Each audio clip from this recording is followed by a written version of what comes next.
The Londonderry Town Council meeting. Today is May 20th at 7 p.m. Please rise for a pledge of allegiance.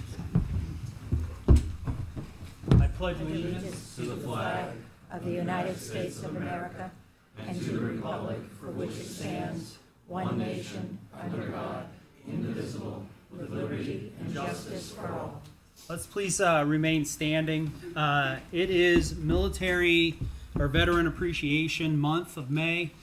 So I'd like to just take a moment of silence for those that have served this country so that we can continue to do what we're doing. So please be a moment of silence. Please be seated.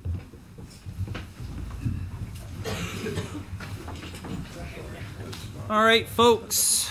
So again, to kind of pivot with what I had said earlier, May is Military Appreciation Month.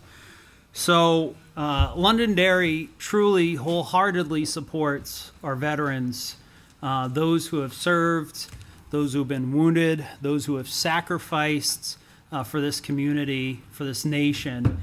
And I really just want to take a moment to remember those veterans that have sacrificed. So if you're a veteran in the room, if you could please stand, and I just want to give a round of applause to those that serve their country. So.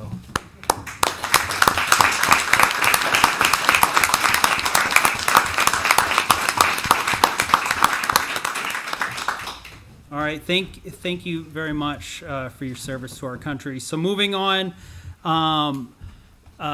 Those who may not know about a Purple Heart. Purple Heart is a distinguished award for those who are wounded or killed in action. It is the oldest military award that is given. It's for bravery, heroism, in defense of in defense of our nation. So I say with great honor, or I ask with great honor, if there are any service members who are recipients of Purple Hearts, if you could please rise and be recognized.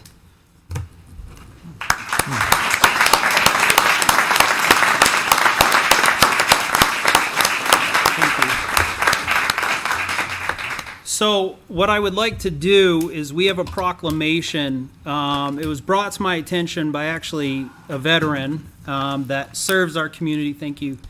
About being a Purple Heart community. We all see those signs driving through other towns, and the question was, why is Londonderry not a Purple Heart community? We support our veterans. We support those that sacrifice for our nation. Let's do something to try to give a little recognition for them. So with that, let me read this proclamation. The Town of Londonderry Proclamation establishing Londonderry as a Purple Heart community. Whereas the Purple Heart is the oldest military decoration in present use, established by General George Washington in 1782. And whereas the mission of the Military Order of the Purple Heart, MOPH, is to foster an environment of camaraderie among the recipients of the Purple Heart Medal, promote patriotism, support legislative initiatives to benefit veterans, and to provide service to all veterans and their families. And whereas the sacrifices made by men and women in the armed forces of the United States should be honored and remembered by the communities they serve. And whereas the citizens of Londonderry recognize this extraordinary sacrifice made by the members of our armed forces and wish to express their appreciation of those sacrifices in a meaningful way. Now, therefore, let it be proclaimed by the Londonderry Town Council that Londonderry is a Purple Heart community, and urge all citizens to honor the service and sacrifice of our brave men and women in uniform, signed this 20th day of May, 2024, at the town of Londonderry, New Hampshire, and to witness therefore the seal and signature of the town of Londonderry and its town council. So with that, if comfortable, we would like to ask if there are recipients of the Purple Heart Medal would like to come up, no pressure, and we would like to take a picture with them and present this proclamation, if that's okay. If not, that's fine.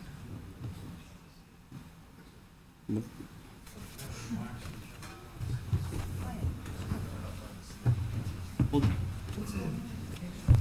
one. You guys all right with that? You sure? All right. So,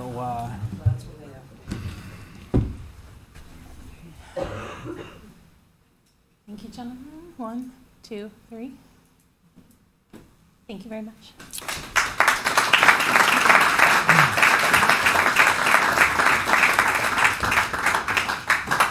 again, thank you for your sacrifice to our nation. Thank you to the veterans that have served. Moving on in our agenda. So I'm going to open up public comment in a minute. There's a couple of things I'd like to say prior to that. We're going to have really kind of two public comments, similar to the last time we had public comment. We're going to have the first part of public comment is going to be discussion on the petition warrant article number 19, which is regarding the recording of the boards and committee meetings and scheduling of meetings. And then we're going to have general public comment as well. So that first part, I did have the library director request to speak before the council. So I'm going to open up public comment and have Aaron Matlin come up real quick and provide the council with an update. And then, like I said, we'll transition to the citizens petition discussion. Aaron. Thank you, Mr. Chair. So last Thursday on May 16th, I arrived at work to a beautiful waterfall feature that had presented itself in the building. It was toward the back of the building. It appears a part of our HVAC piping system, and Dave Wally can speak to this as well, had come apart, thus opening up the pipe and having water spill everywhere. We're all cleaned up now.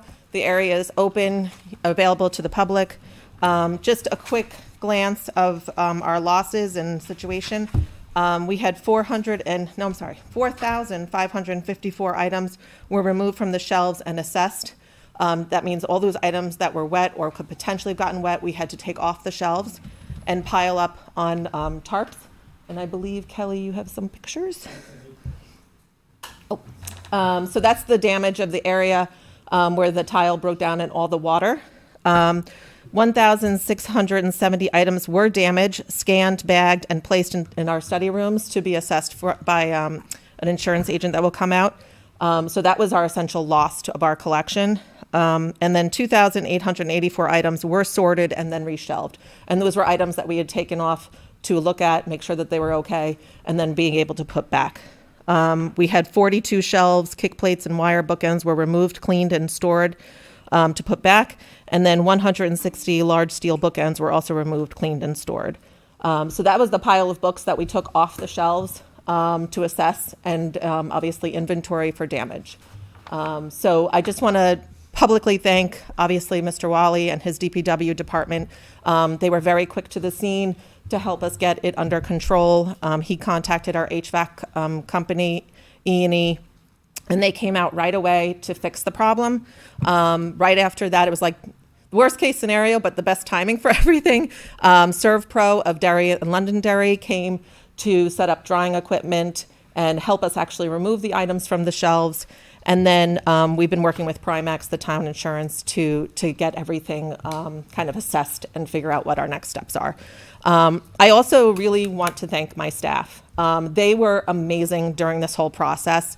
The minute it happened, it was like, what do we do? How do we fix this? What do we have to do? You know, what's our next steps? No complaints. Everybody was superly fantastic, and I really appreciated that because it was a stressful situation, and they all handled it fantastically. So I certainly appreciate them.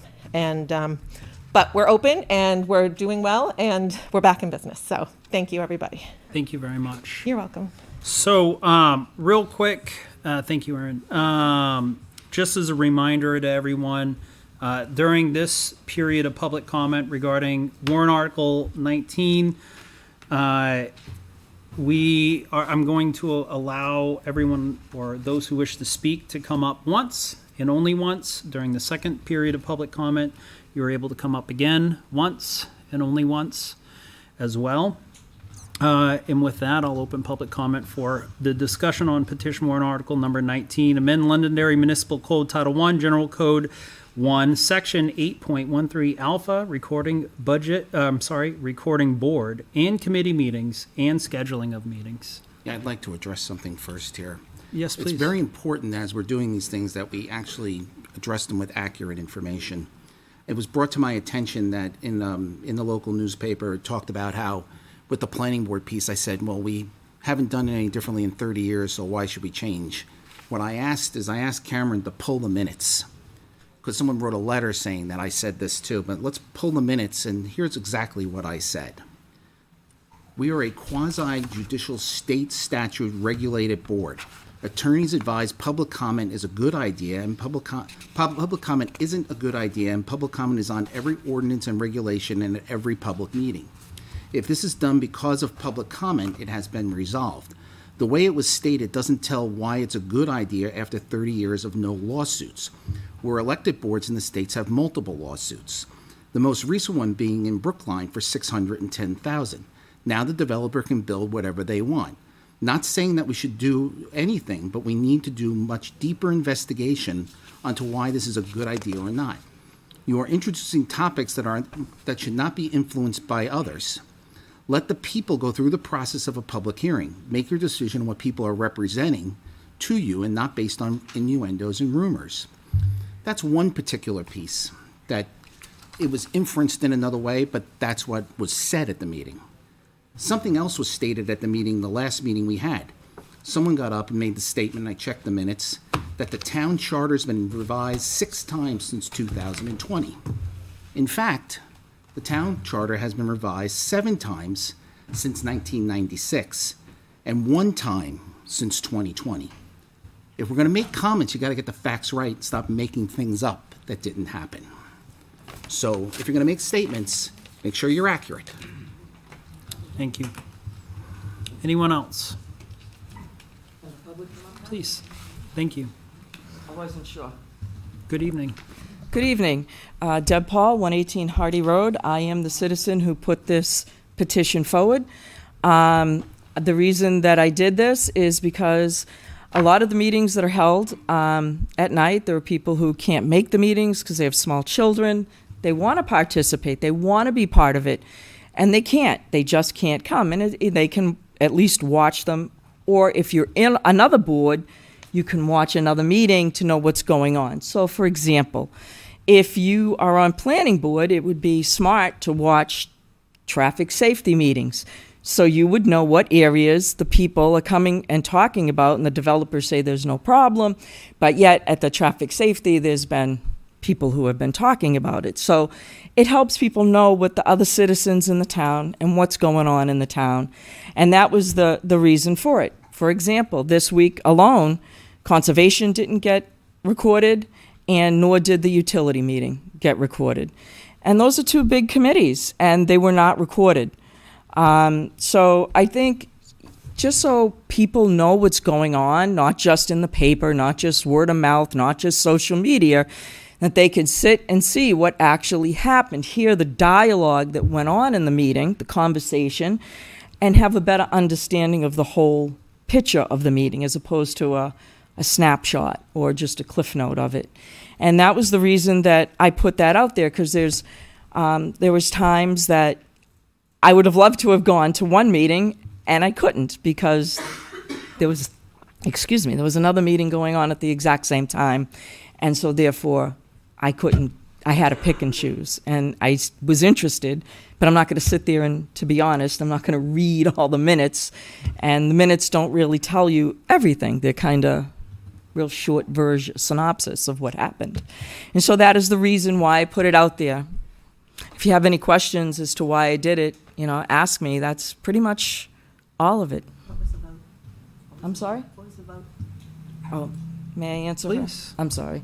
I think it was 75% of the people who came out to vote. It was over 3,000 people that asked to do this. I think people want to be involved in their town government.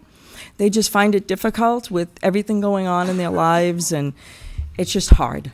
And so that's the whole reason behind this or having the time at an earlier time, it's just so that people can participate more. You want to encourage. I mean, everything I ever see is let's get people involved. After all, as counselors, you're supposed to listen to your constituents and your residents to understand what they want to hear. So they come out and they vote and they tell you. They come here, they tell you, and they expect that you're going to kind of do what they're asking, or at least have a public dialogue where they know how you got to saying no. You know, just saying no is great, but how did you get there? Like, what were the reasonings behind it? And I've probably used my time up now. No, you have a couple minutes left, and I know we don't typically get in a Q&A, but I would like to just kind of ask a couple questions if I may. Sure. Being that you're the petitioner. So one of the reasons why I wanted to lay out these warrant articles and have hear the why is, you know, what's the reason behind it? Help us understand. Because as you recall during deliberative, that was really the only time that we had an opportunity to hear about it. It wasn't through the budget workshops. There wasn't great discussion, and the warrant articles were written in a rather ambiguous way, meaning they could be interpreted like one person's reasonable time for this warrant article specifically. This one person's reasonable time who might work second shift or overnight shift or something like that. Mm-hmm. That's really what my why is. So can you help me understand what what you mean specifically as a petitioner, what a reasonable time is? Absolutely. A reasonable time is where the majority of the public could attend. Mm-hmm. So it would be an assumption that most people work 9 to 5. So after, the commute. So that is why I believe most of our meetings do start at 6:30, 7 o'clock, because that is a reasonable time in which the majority of the population could show up at these meetings. And I think that's what we want. We want to encourage people to come and let you guys know what they're thinking, or not you, but anybody on any board and committee know what they're thinking, or if they have a question or a problem. To Mr. me, Chair, can I ask a question about clarification about this? Please. So when I read this, I read meetings to insert the words "and shall be recorded" after the words "shall meet at the time best for the general population." Does that mean that the words "shall meet at the time best for the general population" are already there and it wants to insert the words? Because if I read it that way, this is just about recording. But if both those are being inserted, then it's about both. so what happened was it was going to be all one warrant article. And after listening to a lot of different people, a friend of mine who lives in Hudson suggested to me, you should break them up. Can we just pause real quick? Let the sorry. record reflect that we're past 5 minutes, but I'd love to extend, please. Okay, thank you. So they said break it up, because somebody may be for recordings and not for public comment, or somebody may be for the time, so to get a truer picture of what people were for, they said do 3 different warrants instead of 1. And I think that when I broke it up, I just got a little confused in the writing of it, but So is the intention of this recording to break it up in recording and time, or both? no, it was there's one that specifically says time, and then there's one that says recording, and then there's one that says public comment at the beginning and end. Okay. It was all one in my head, Yeah. but I And was this is the breaking it up. recording one. I just want to make sure Correct. so when other I'm people very come sorry. up, Yes. we're speaking clearly about. Yes, and from what I could tell by the votes, it seemed like people Yeah. wanted all 3, and I probably should have left them as all 3, but hindsight. Thank you. Anything else, or? Okay, Thank you. Is there anyone else regarding this topic only? All right, seeing none, we'll transition to our second. Are we gonna talk about this? Or Yeah, we're gonna- absolutely.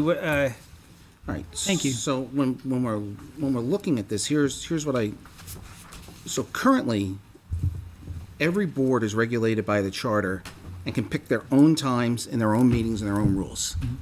The majority of them already, so like 20 years ago, they changed from 7:30 to 7 o'clock. Any board can change the time anytime they want. If the majority of the board wants to change the time, they can change it. I checked with cable and everything. We're recording like 99% of the meetings. We've got some staffing issues.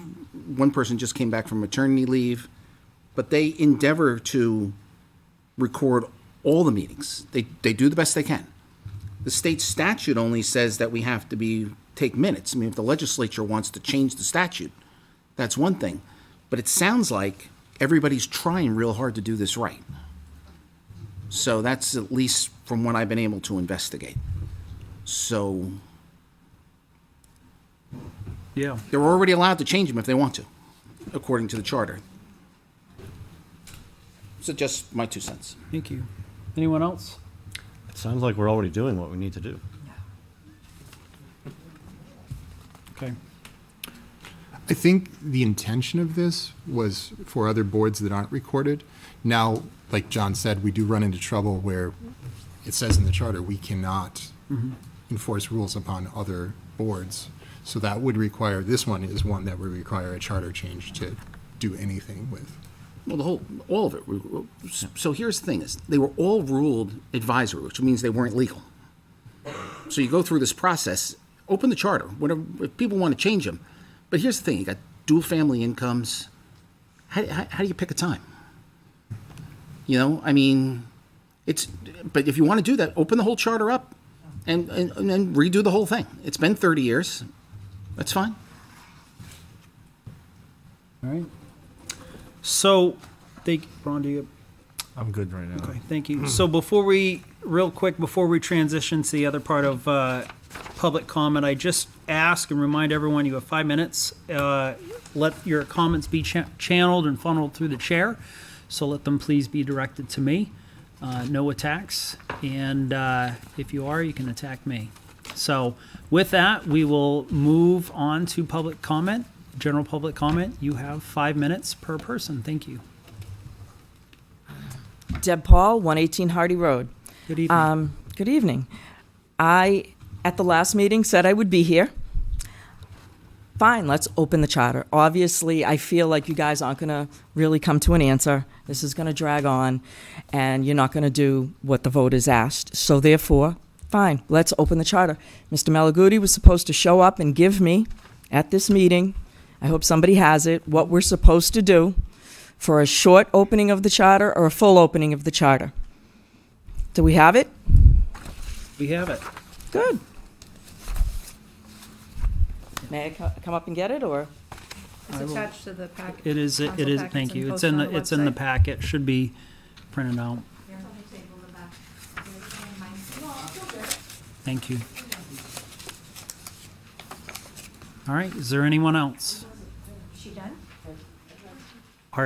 Are you done? You have 4 minutes left. Well, because people, You- you talk about enforcing things and not enforcing things, and I know this is going back to what we just talked about.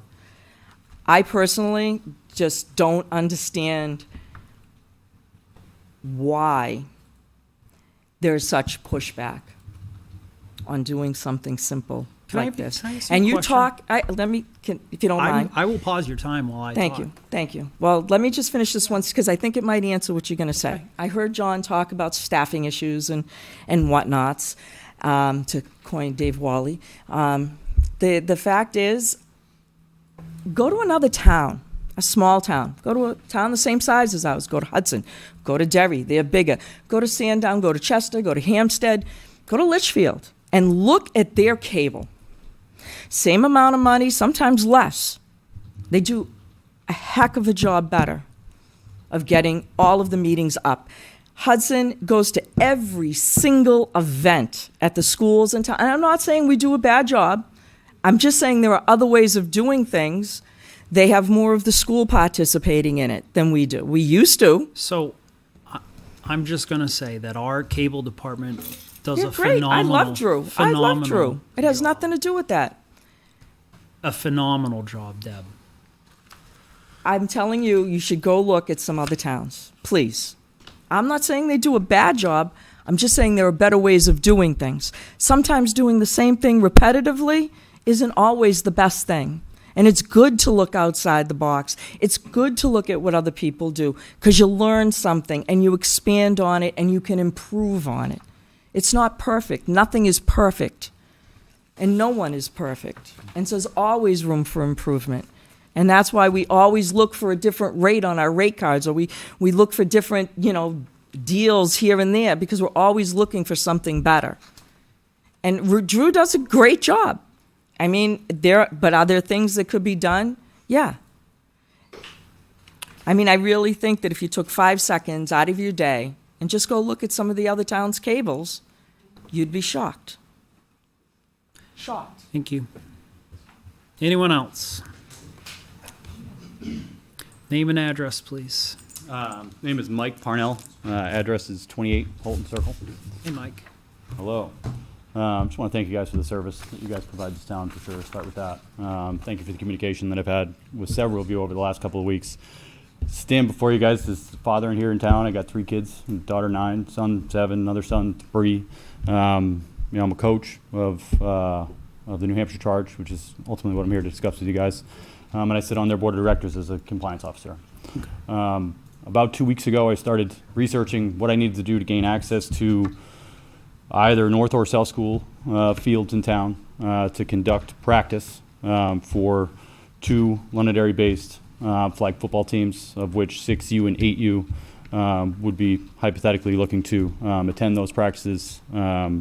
Total players on those 2 teams is 18. Of the 18, 11 of which are from Londonderry. What the charge is we're a traveling flag tournament team. So we have tournaments that we travel to.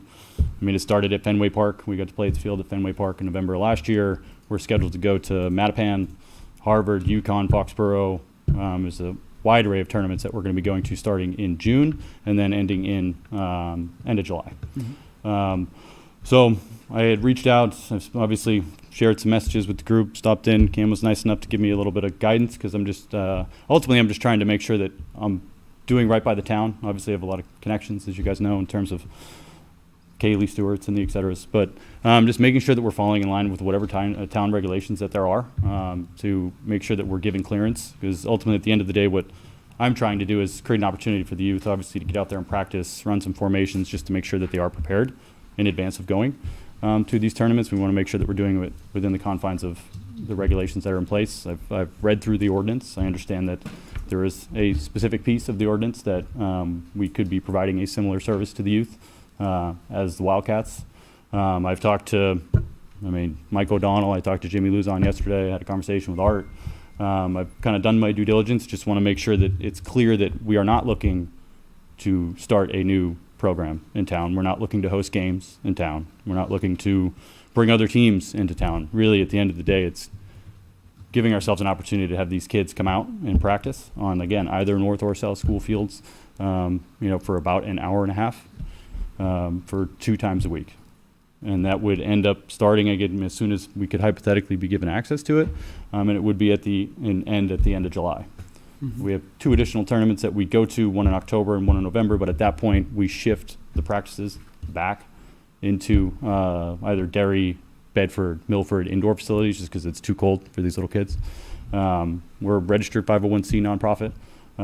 The 2 teams in question that I'm talking about are involved in a fundraiser right now that launched on May 3rd. In total, the fundraiser itself has raised $14,959 in 17 days. Out of that $14,959, the 2 teams in question have raised $12,680, I believe, based on my last check before I came in here. All that money is going to be used for us to, a wide array of things, equipment, tournament expenses, registration fees, you name it. So the community and the parents that are involved have obviously gotten behind it, and we've done a good job so far as raising up the money to get ourselves prepared. Nonprofit was established January 17th of this year. So I have all of the documentation that I read through in the ordinance, roster names, where the coaches are from, board of directors, all of that I have prepared. Just wanted to stand before you today to again make sure you understand we're not trying to create a program. We're not trying to compete in any way. We're just looking to be in line with any town regulation as it relates to actually having these practices, because the last thing I want to have happen is be on a field at South School or North School and I have 10 to 18 kids in total there plus parents, and be in a situation where being asked to leave is just obviously a bad look, and being that we're registered with the state, I wanted to come in here and formally request that of you guys. And again, thank everybody who's been kind of involved over the last 2 weeks in the communication, trying to get me ready and get me prepared for this. Yeah. So I believe you're referring to ordinance 2006-08, which is regarding the approval of sanctioned recreation groups. Is that what the ordinance you're referring to? Correct. So, thank you. Typically, the way we do the way things happen at the council, there's an ordinance, there's a first reading, second hearing. This being the first time that the council has heard of this topic, this item that you'd like to bring forward. I mean, I'm going to leave it up to the council on next steps, but I have asked the recreation director, Mr. Art Solis, to come up and talk a little bit about this ordinance as well as some of the conversations he had. So if you wouldn't mind, just stand by and I'll ask Mr. Art, yes, please. Yep. Art to come up.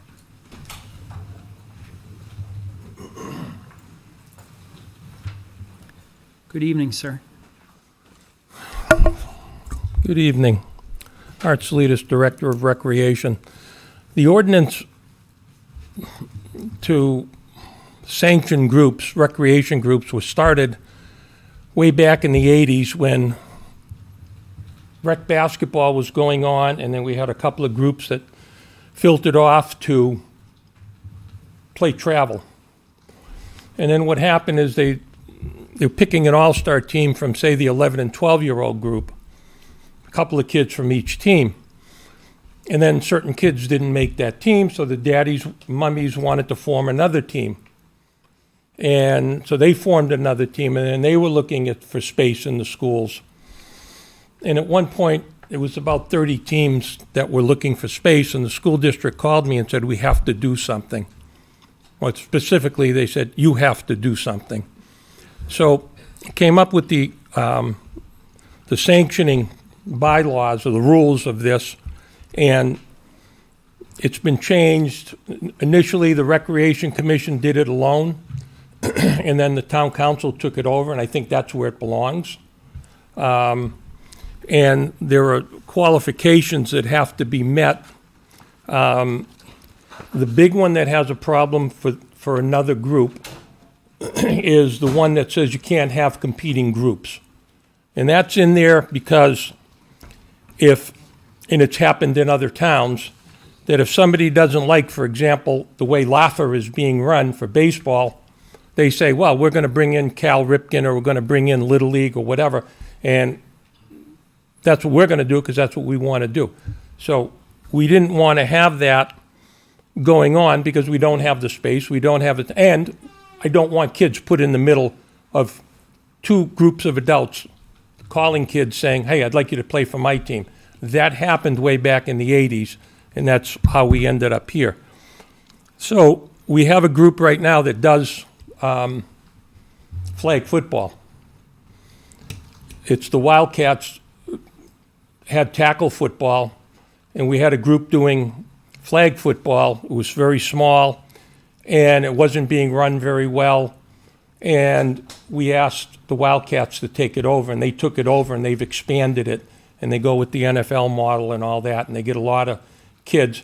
Personally, as a long time coach and educator, I don't think it's real wise to start young kids too early playing tackle football.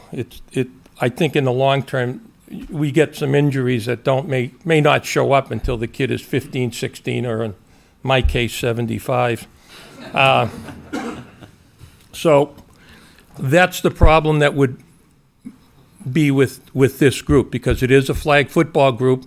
They are competitive, but it's going to be taking the same kids that are playing, and that's what we've tried to avoid in the past. Okay. So that's how the sanctioning started. We have ample fields for our groups. We're okay, but we won't have ample fields if another baseball group forms, or another lacrosse group forms. So, can groups use the other form of government, the schools' fields? well, the school district passed the rule. Once we started the sanctioning ordinance, the school district won't give fields out unless the group is sanctioned by the town. I think you this guys. is probably the only thing that they will let us make a decision for It's- them ever. It's probably the only thing, Yeah. yeah. And, but they like it this way. Because we in Recreation will do the background check to find out what's going on with the group and whatnot. And I to be honest, I get probably 25 to 40 requests a year to use West Road. And the reason people want to use West Road is because the fields are nice. The reason the fields are nice is we take care of them, and we limit it to Londonderry people because the Londonderry adults are the ones paying the bill. I talked to the woman at the school district, and she gets probably 30 or 40 requests a year of groups that just call.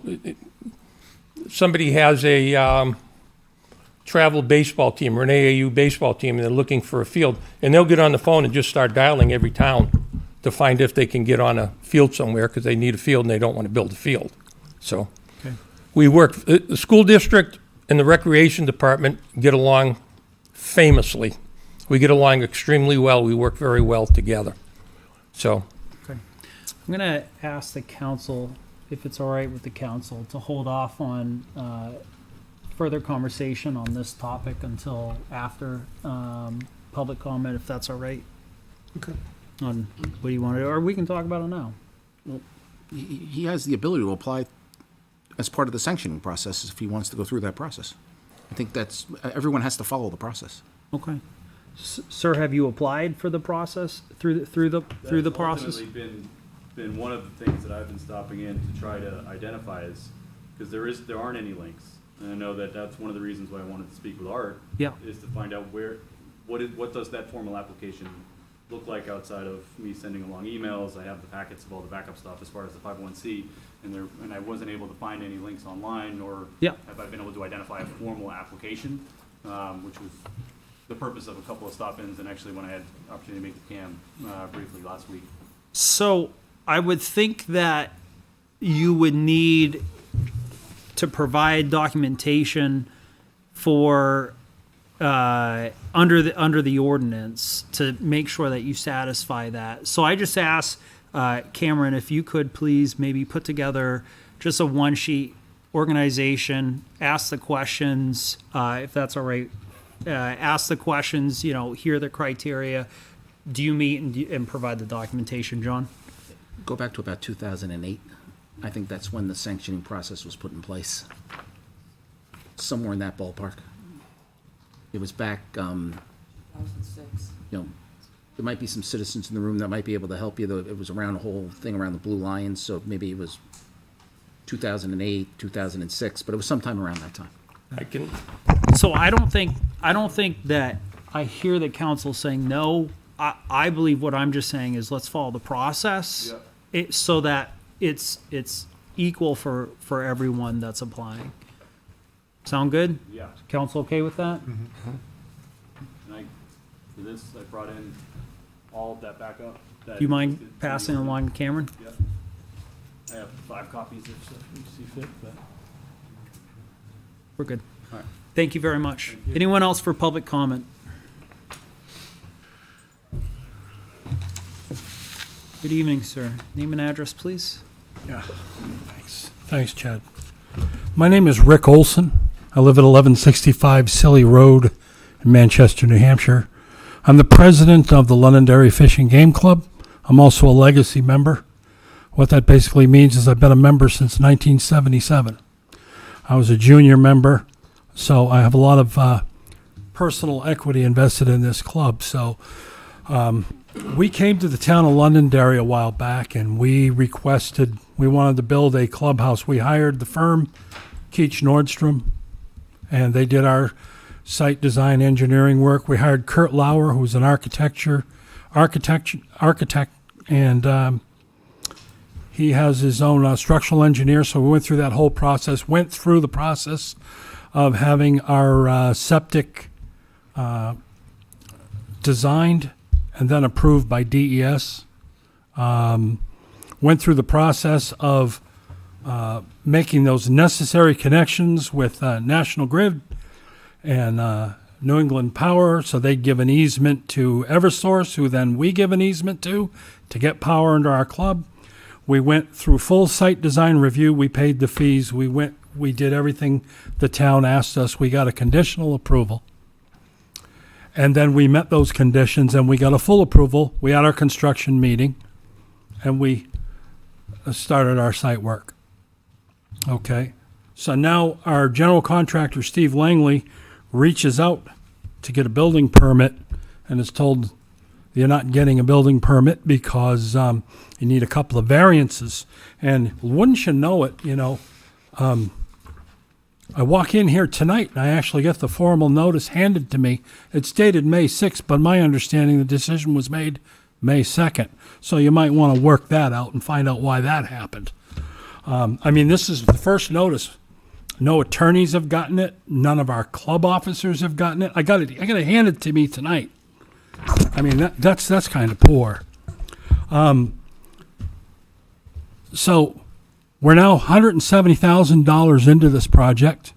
We've got materials that are ordered and we're stalled. Okay? It's like making a cake and starting with the frosting. It's just so ridiculous. So I read this letter thoroughly, and I'll be quite honest with you. I don't have any problem with anything here. If we got to get a variance, we got to get a variance. That's fine. But we should have had this done during planning, not after everything's all been said and done. That's where I'm ticked off. Okay? Everybody waited until we're ready to dig a hole in the ground and put our cisterns in for our fire suppression before this was ever a topic, And let me tell you something else, too. The planning board here, great. They did a great job. They were attentive. They paid attention to detail. And John Trotter, who I'm no fan of, I'll even give him props. He did a fantastic job, okay?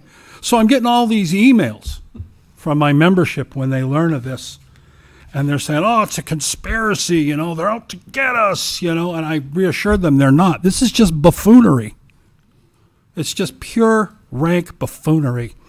This stuff, I go to 99% of other towns in the state of New Hampshire, okay? And if I was to go through this product, if I needed a variance, I would get that I would get that information at the planning process, not after they've signed off and approved our plans. Think about how silly that is, okay? We start our process, we're 170K into it, now we're going to have materials sitting on the ground, God knows how long. The goal here was that we get our shell put in place, we get it all closed in by September, October before the winter months happen. That ain't going to happen now. So I'm ticked off.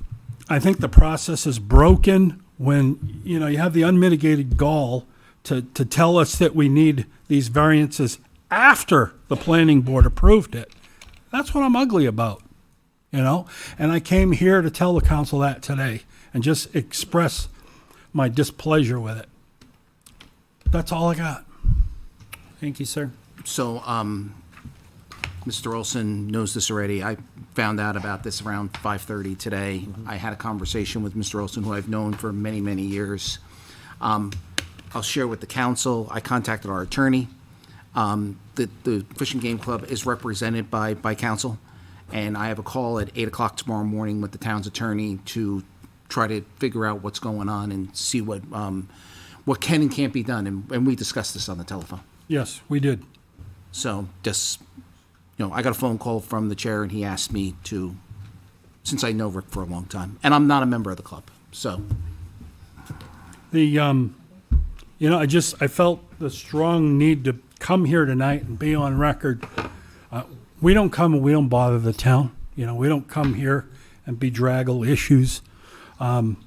We keep to ourselves right over there in that corner of the woods, and we run our club, and we don't labor the town over this, that, and the other thing. So this is one of those times where I needed to be here and let everybody know and be on record that this is unacceptable.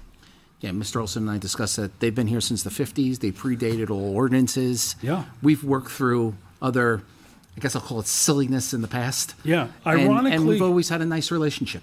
Ironically enough, the the statute right here, RSA 674-41-2, allows a local zoning board adjustment to grant an exception, and a building permit may be issued after approval from the town council in consult with the planning board, and deed recording requirements releasing the town from Just let the- responsibilities and liability. That was what I was relying on in my earlier discussion with some of the town officials. So, Just let the record reflect, I've lifted the 5 minutes. Okay. no, I can stay within the 5-minute time. That's fine. I said everything. I'm just adding fluff now, so. So, yeah, so as we discussed on the phone, give me, you know, a little time. Okay, And I'm the legal liaison, so give me a little time and let me get into it. we'll see what happens. Okay. Thank you, Mr. Olson. Thanks. I will Any- say thank you for some of that history. I received this today as well, and I didn't know some of this backstory. So thank you for providing the backstory. Anyone else? Good evening. Christine Perez, 5 Wesley Drive. First of all, my husband was unavailable to attend this town council meeting with me this evening, so he asked two of my friends, two of his friends, he asked to attend with me for my safety. Second, after the last meeting during public comment by a council member stated that the town does not vote on the budget but moves it to the voters. I spent a lot of time searching a charter, but was unable to find the word moves in reference to the budget and the town council. I was able to find active involvement in the budget process in several places. 5.2, the council shall review the budget for the following fiscal year and make such modifications and amendments as it desires. 5.4B, all votes of the town council and the advisory budget committee shall be recorded votes.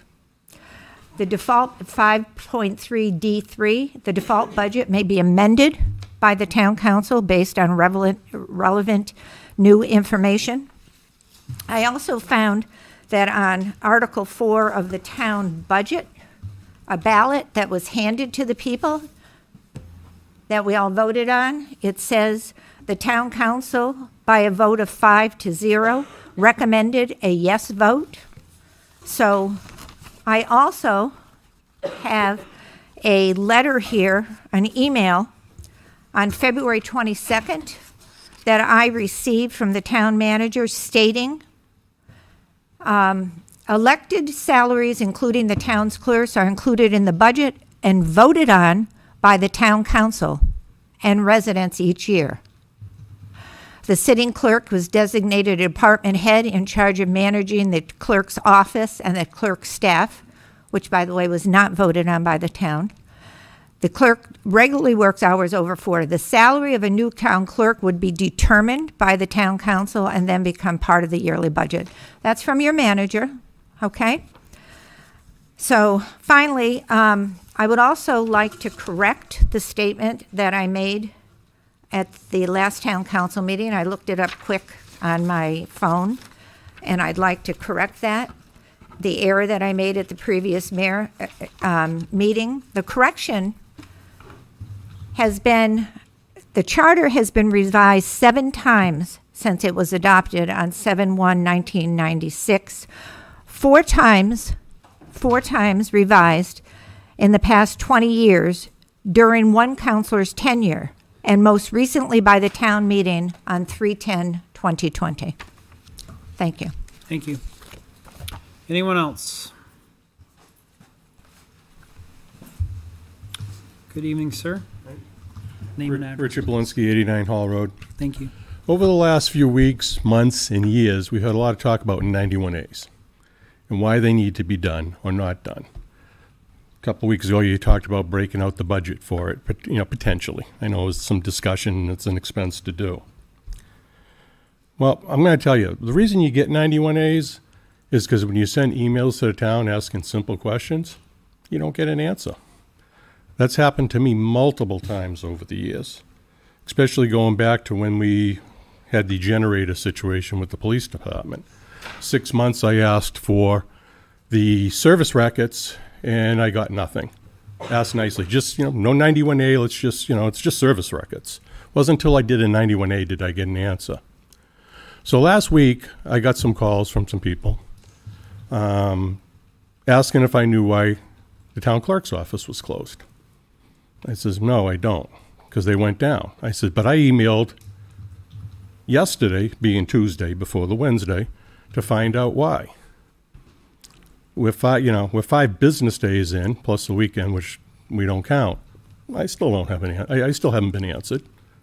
I was given 2 different answers as to why. One was training, and one was somebody in the clerk's office who did a Facebook post that said it was the annual New Hampshire Town Clerks Conference. Which one it is, I don't know.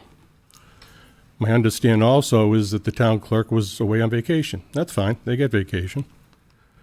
So I don't know why you keep questioning the 91As when you can't get an answer to a simple question. My question was, why is the town clerk's office closed tomorrow, being the 15th? And the other part of this, I put it in as poor customer service, which it is, because although you've posted it, and it had been posted on, on the website for a couple of weeks, because I get the stuff at home because I'm signed up, the average person does not know. There were multiple people on Facebook. I got one call and a couple of emails asking me, do I know why? I says, no. Why you closed down the office? If anything, I feel it should have been the way it was years ago, and I believe it was a Thursday night, might have been a Tuesday, where they didn't open until 11 or so in the morning, and then we're open till late at night, so those that work out of town can get down to register a vehicle, whatever their town business is. I've got many excuses as to why my emails aren't answered. We didn't get it, which I usually BC myself, so if I got it, you got it, the town got it. I forgot about it. The person was on vacation. Well, if the person's on vacation, and I'm not talking about recent, this was in the past, I would think the town, if they are running correctly, would have somebody checking those emails if somebody's going to be out for a week or two to answer these. The answer could have been one word: training, conference. Instead, they got nothing. And when you try to put a $100,000 price tag on the 91As, and I'm not saying it isn't $100,000, I don't know what the number is, you need to break that out as how much of that would be an attorney asking for a 15,000-page document. How much is really residents versus how much is an out-of-state group, an in-state group, attorneys asking for documents, something that's because of a legal, something in the legal system. But it's made to sound like, oh, it's $100,000, and it's, people, all the same people asking all the time. I don't know what the numbers are. I don't know what the breakdown is because I haven't seen it. But if you're going to do it that way so people know. Or don't do it. I don't care if you do it or don't do it. But you need to come up with some type of system in this town where when somebody sends an email, there's an answer. I don't use the town website email anymore. I do it from my own email because when you do it on that one, they say they never got it, it disappeared. And you get no way of knowing because unless it's changed since the last time you used it, you don't get anything back. That's a useless system. You need to make changes. We don't need to have a charter commission for this. Get somebody to get off their duff and change the system so people get answers and there's a way of tracing them. Thank you. Anyone else? All right, seeing none, I'm going to close public comment. Just a couple of Chad. comments. There was a gentleman who wanted to speak in the back. My apologies. Please come forward. We'll reopen public comment. Thank you. Thank you. Glenn Douglas, 6 Overlook Ave. I've got a question, actually a couple. The question is a follow-up on the town manager's, how you do a charter amendment, because the person that asked the question can't ask a second question. It says here, there's nothing as far as dates and guidelines, but it also says something about 20% of the ballots cast in the last regular election. I'd kind of like to know what that is because I think we have a big election coming up in November.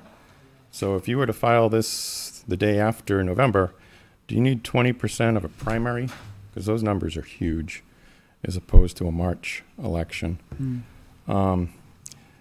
The other thing that kind of falls into this is I really don't understand why all of a sudden public comment is limited to one time, one person. It's never been like that in the past, and I kind of see that as a rule change. And when Mr. Faber asked about public comment at the end of the meeting, he was immediately dismissed, saying, well, that'd be a rule change, that'd be a public hearing, and minimum of 3 town council meetings. So I emailed the town council chairman the following morning and asked for documentation on where it's written that this is a requirement.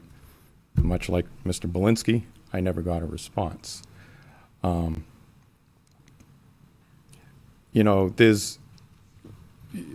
we're told the people out here spew misinformation, but when it's the council, it just gets dismissed.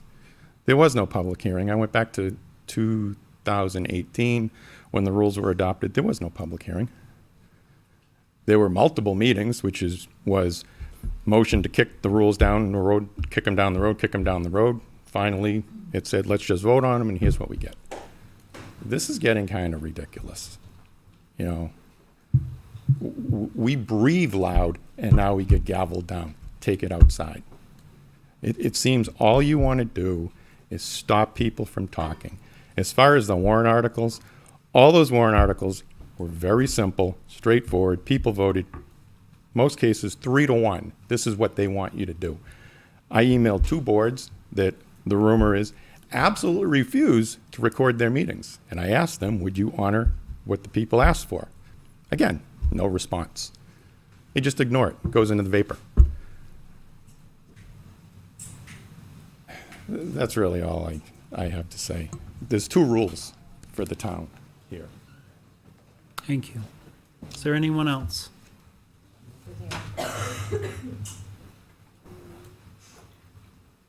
Good evening. Hello.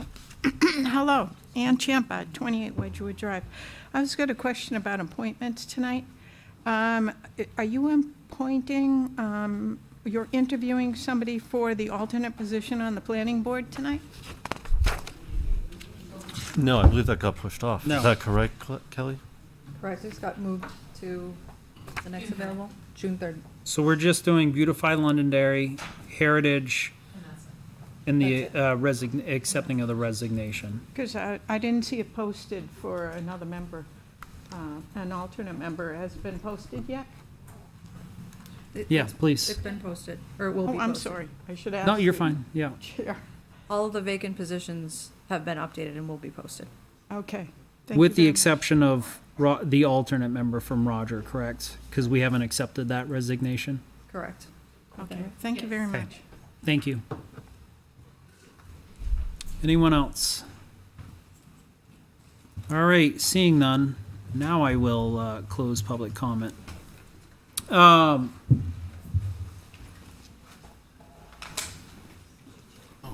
With that, we'll move into Section C, appointments, interviews for Beautify Londonderry Heritage Commission at this time. So those who have applied for, bear with me.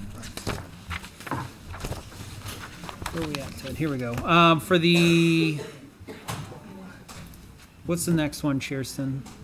Can you do Megan Thompson first for the Heritage Commission? So Megan Thompson, if you'd like to please come up for the Heritage Commission position. Are you here, Megan? Yeah. Ah. I know. So good evening, Megan. Typically what we do is for these positions, congratulations, by the way. Thank you. Which one of you are applying? I know it's me. Oh, you dropped. Because I think the smaller one might be more helpful To your to the right. town. Someday. She did make some public comment in the back. So typically what we do is when we do our interviews, we ask for the applicant to state your name and address, just because we like to have it for a record, make sure you're a Londonderry resident. We allow applicants to provide a brief intro about themselves. We'll open it up to the council for any questions that they might have. And then we'll move forward with a vote to either accept you onto the position that you applied. So with that, just name and address and a brief intro. If you Okay, can. sure. Hi, my name is Megan Thompson. I live at 2 Severance Drive. I've lived in Londonderry for a little bit less than a year, and I'm looking to get involved in the community. So when I saw the call for volunteers, I decided to apply. I previously worked as a journalist, so I've covered a lot of like town and planning board meetings, and I actually find them interesting. No offense. I know a lot of people do not, so that is why I applied. Wonderful. Thank you very much for volunteering. And is there any questions from the council for Megan? How would you like to look, how are you looking to hopefully help Beautify Londonderry with their organization? Well, I think it's the other one I'm interested Oh, in. the Heritage Commission? Yes. Sorry about that. I got confused. How would you like to help on the Heritage Commission? I think first it's just like listening and learning because I'd be an alternate. So just getting up to speed on like the matters that are in front of the board. Yeah. Megan, would you be interested in the 2-year alternate or the 3-year alternate position? I do not have a preference. You don't have a preference? No. Okay. Yeah. We'd like to keep you around as long as possible. John, you're going to ask a question. So, any young mom or new mom who comes here tonight has a motion from me to accept you for the Heritage Commission. Oh, thank you. Would you like the 2-year or the 3-year? Oh gosh. You're a young mom and you get to go home. I'm not keeping you here. Yeah, And, 3 years. I fine. admire the fact that you came down here, and I think it's fantastic. Absolutely. Thank It you. is. Yeah. 3 year. 3-year? Yeah. Okay. I'll second So that. moved. So we have a Second. motion and a second on the floor. Real quick, thank you very much for volunteering for this community and giving back to the wonderful and beautiful town that we have. And wish you many years and blessings to your growing family. So I have a motion and a second. All in favor to accept Megan for the 3-year position alternate on the Heritage, say aye. Aye. Any opposed? No opposed. Chair votes in the affirmative. Megan, if you could just see the town clerk at some point in the next couple days to be Is her sworn in. Gatorade or somebody else's? That is not her Gatorade. No. And Megan's super cute child. Absolutely. Congratulations. All right, moving on. Beautify Londonderry. Is Beth Murray here? I'm here. Hi, good evening, Beth. How are you? Good evening. So just like before on Heritage, you've applied for the Beautify Londonderry position. We have a one ad hoc position, full-time, or full position, and then an alternate ad hoc position for the Heritage. So couple questions. If you could please just provide your name and address as well as a brief intro, and then let us know which position interests you Okay, most. well, my name is Beth Murray, and I'm at 28 Forest Street in Londonderry. Proud to say that. I've actually been a Londonderry resident for about 35 years, and I was not even aware that we had a Beautify Londonderry committee. So once I've learned about this, I've attended a few meetings. I've helped pick up trash. I picked up 6 bags on South Road, by the way, with traffic, but I did it. And I just want to be part of this town and help to give back to make it a beautiful place to be. I like gardening, and I have grandchildren in this school, and it's important to me that we rally together. Thank you. Any comments or questions from the I council? will speak for Beth. She was at the meeting at 6 o'clock that we weren't able to have because we didn't have a quorum. So you would be a welcome addition. And you also helped us out on Beautify Londonderry, manning the table, and you picked up the trash also. So I thank you for that. And I love to, I like results before and after. Weeds, no weeds. Trash, no trash. I really appreciate everything you guys do, just volunteering for at Beautify Londonderry. That's just a great And initiative. this is just the beginning. Like, I've only learning of the things that I can do, so who knows? Oh, hey, let's run for council because I'm about done. Give me a little bit of time, please. Dude, I've been here 25 years. I could use a replacement. Okay. I'd like to make a motion to accept Beth. So I have a motion and a second from Ted. All in favor, say aye. Aye. Any opposed? This was for the Beautify Londonderry. Beautify Londonderry, the You wanted the alternate position, alternate, correct? or Well, It's up to you. You helped us. You've been to many meetings, so you talked to me about doing the alternate. So it's up to you. I just was thinking alternate because I didn't know what all was involved. But I don't want to, I don't want to take away somebody else's option. If they want to be full-time, I'm happy to take the alternate because I do have Amend. work obligations at times. So Do you have a preference then? I'll do the alternate. Okay, the yeah, so that's alternate? what we. Okay, yeah, so that's what we do. Yeah. Okay, thank That's you what very we much. agreed on. What's that? That's what we agreed on. Yeah, so- Absolutely. May you please see the clerk within 5 days to get sworn in. Sure. Thank you very Certainly. much. Thank you very for much. your Thank you, Beth. service. Thank you.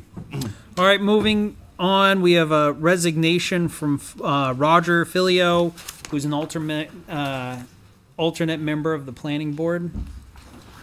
Move to accept Roger's resignation. I have a Second. motion and a second. All in favor, say aye. Aye. Chair votes in the affirmative. Roger, thank you very much for your service on the planning board and your dedication to this community. It's greatly appreciated. Moving on, new business. I'm going to move things around quickly. We're going to move the fire department up. I hear one of the presenters' daughter's recital is going. At this point, Chairman, we could keep it the way it is if you want. All right, we'll keep it the way it is. Did we miss the recital? It's a fourth grade course, Constance. It's no big deal. Of course it's a big deal. Is it going on right now? It's a big deal, but you have it. Is it over? We're moving on. It's over. We're moving on. So it's over? It's concluded, yes. Oh, okay. So if it hasn't As long concluded, as if I could get there, then that would be great. It didn't happen, that's okay. So then we'll keep it the way it is. Fair enough. Resolution 2024-11, establishing the Lions Hall Study Committee. Presentation from our Assistant Town Manager, Kelly. Thank you, Mr. Chair. So in your package, you'll find the resolution establishing the Lions Hall Study Committee and its associated charge. As the council is well aware, the Lions Hall discussion has been going on for at least a year plus at this point. No decisions have been made with regard to the Lions Hall, and so the intention of this committee is to provide the council with recommendations for the potential use, restoration, maintenance, and potential funding options for the Lions Hall. So this evening, for the council's consideration, you may choose to adopt the committee as is, make any amendments, or continue the discussion to the next meeting. Thank you very much for that presentation. So I had asked, or actually, I'm sorry, the town manager had asked if this could be an agenda item, just based on the fact that budget season is going to come up faster than we realize. I obliged, and really, what does the council want to do with this study committee? What are your thoughts?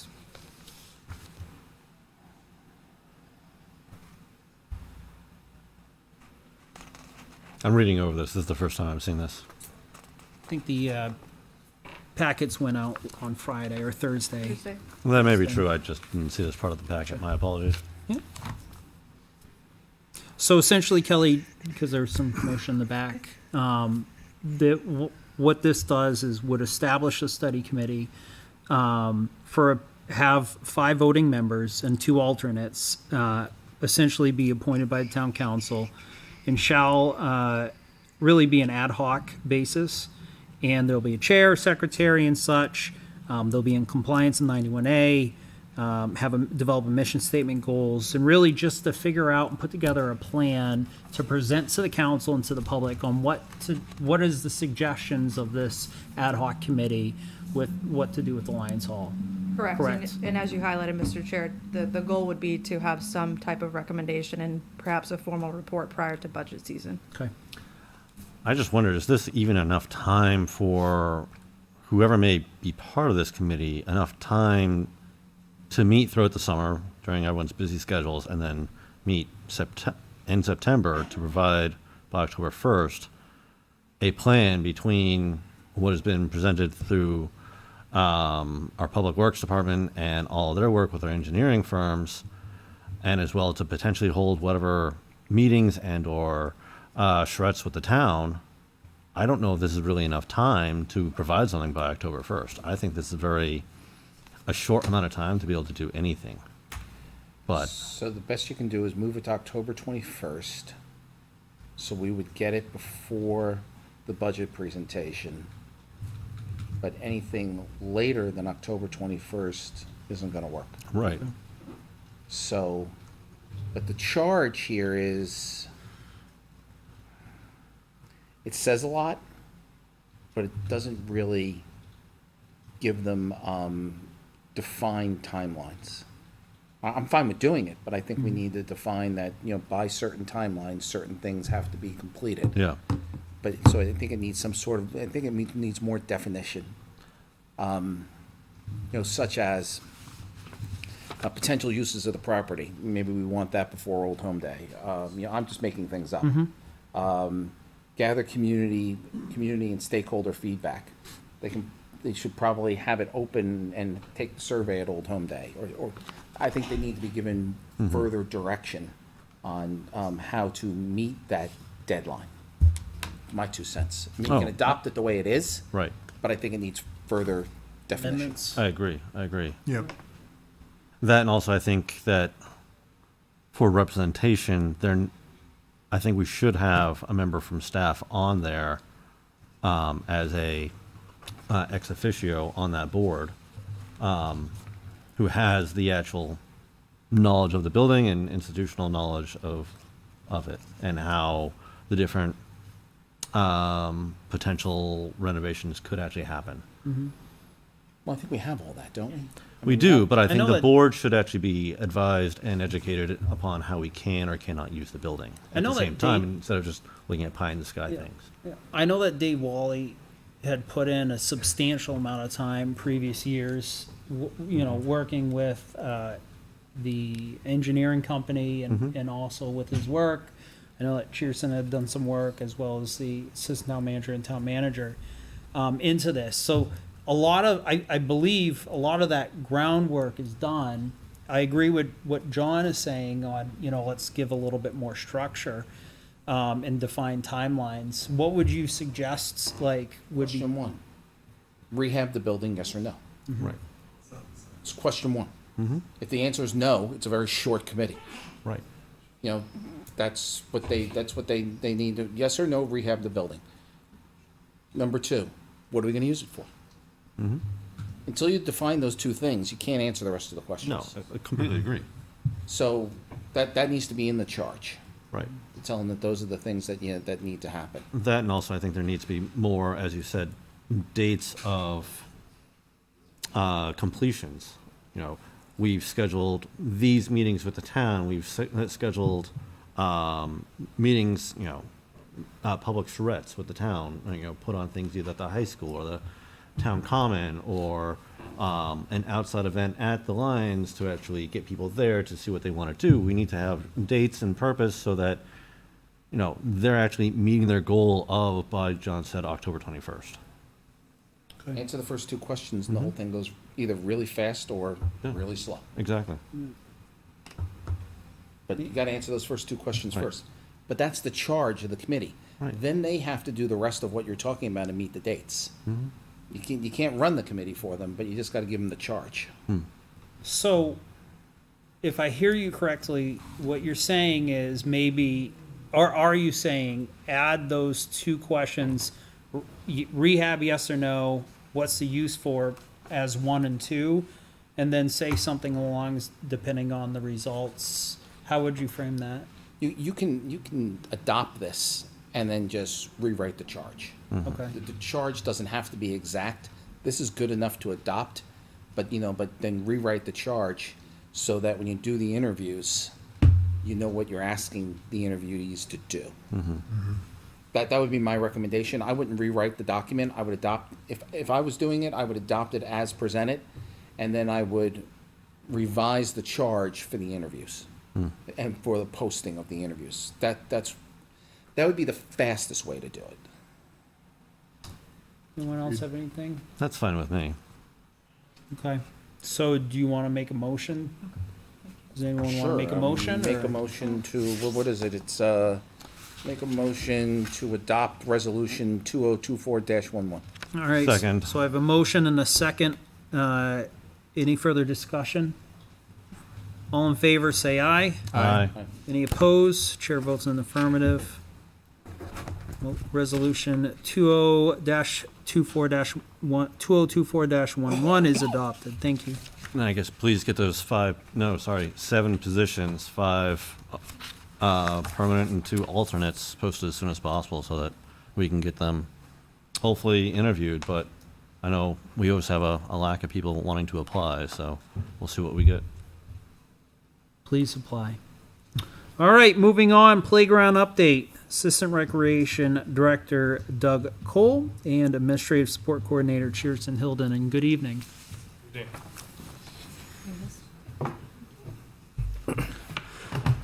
Floor is yours. Thank you very much for letting us be here tonight to discuss this too. For those, Sean and I have not met you yet, but Doug Cole, Assistant Recreation Director, so giving Art the night off to discuss the playground a bit. So Funway Playground over on Nelson Road has been brought up in needs of some updates as well as issues that have been brought to our department's attention. So this presentation is just to go over some of those findings as well as some potential short-term and long-term priority fixes that can be done over there.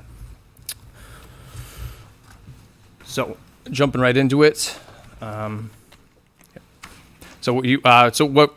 and foremost, what we want to talk about in our department is if you see a problem, we want to know. The town residents, those that use the parks, use the facilities, they are our advocates. So the more that we know that is brought to our attention is the faster way that we can get around to fixing those items that might come up of note. As you can see on the slide, there's a number of items listed.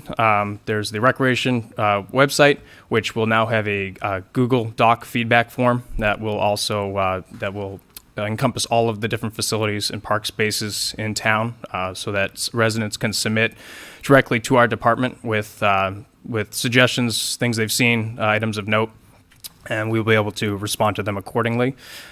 Within the last year, we've created a Recreation Facebook page. The simple way to get in touch with us through there is just the Facebook Messenger button. We have the Recreation hotline that's been around, as well as our email addresses that are listed on all of our documentation, our websites, all of our forms that go out.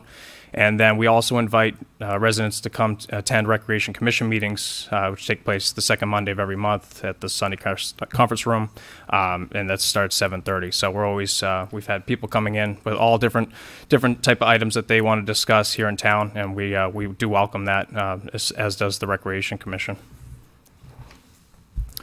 So looking at Funway Playground on Nelson Road, some of the issues that were brought to our attention were the ground material, the surface area there, the benches, the irrigation and runoff issues that we get from the rainwater coming off the tennis courts, and as well as some of the fencing and overgrowth that takes place at the park itself.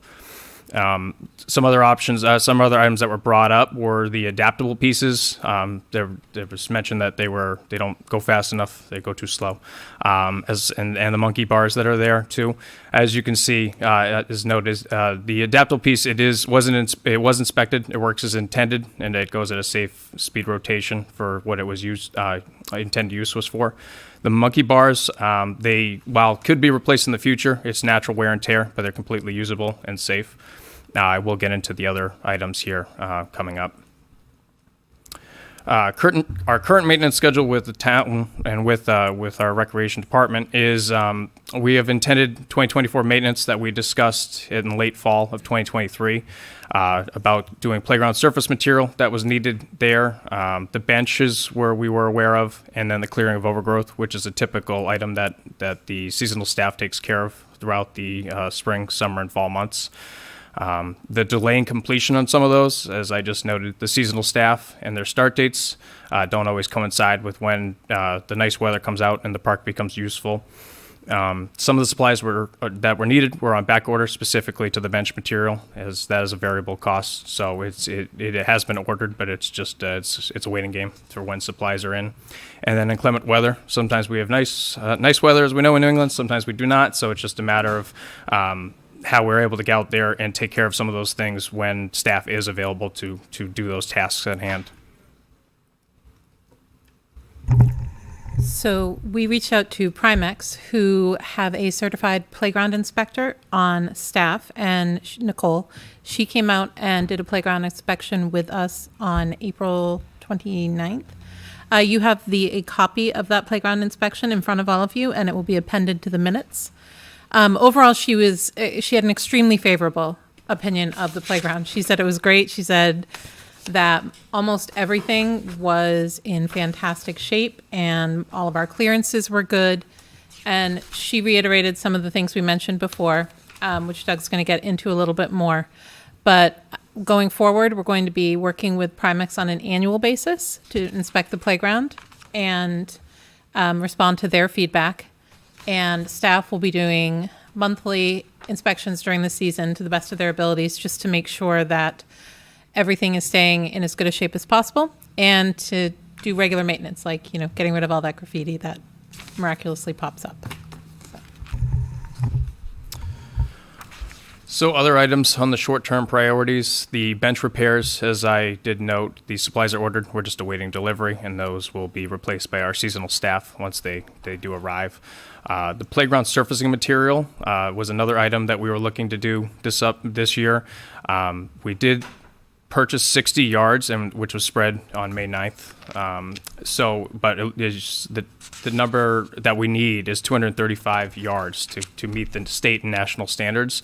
And that is for the usable space around a lot of the equipment, slides, rockers, anything along those lines. Within a 6-foot perimeter of those items, we need at least 9 inches of depth in mulch.